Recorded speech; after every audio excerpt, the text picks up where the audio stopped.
அஸ்ஸலாமு அலைக்கும் ஃப்ரெண்ட்ஸ். என்னோட இஃப்தார் ப்ரிப்பரேஷன் பார்த்துட்டு வந்துடலாம். ஸோ நான் இன்றைக்கி வந்து சாஹித்துக்கு தான் பண்ணிகிட்ருக்கேன். ஸோ அதுக்காக ப்ரெட்ஸை வந்து சின்ன சின்னதாக கட் பண்ணி ஃப்ரை பண்ணி சுகர் சிரப்பில் டிப் பண்ணி எடுத்துகிட்ருக்கேன். ஸோ இது கம்ப்ளீட்டாக எடுத்ததுக்கு அப்புறமா ஆல்ரெடி பாலை வந்து நல்லா சுண்டை காய்ச்சி எடுத்து வச்சுருந்தேன். ஸோ அதை தான் இதில் வந்து போர் பண்ணிகிட்ருக்கேன்.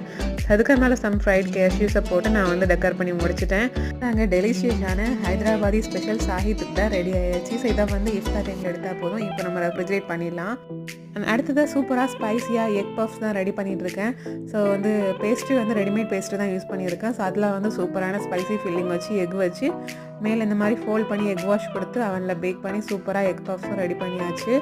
ஸோ இன்றைக்கி இஃப்தாருக்கு ஸ்பெஷல் வந்து பார்த்திங்கன்னா எக் பஃப்ஸ், அப்புறமா சாஹித்துக்கு தான் ஃப்ரூட்ஸ் வந்து கிரேப்ஸ் அண்ட் ராஸ்பெர்ரி டேட்ஸ் எல்லாம் வச்சுருந்தேன். அப்புறமா நேற்று செஞ்சு லெஃப்ட் ஓவர் சீஸ் பால் வந்து ஃப்ரை பண்ணாமல் கொஞ்சம் வச்சுருந்தேன். ஸோ அதை இன்றைக்கி ஃப்ரை பண்ணி எடுத்துட்டேன். அண்ட் ஃபைனலாக மசாலா நோம்பு கஞ்சி கூடவே நேற்று ரெடி பண்ணி அகர் அகர் ஜெல்லியும் வச்சு முடிச்சிட்டேன். தேங்க்யூ, பாய்.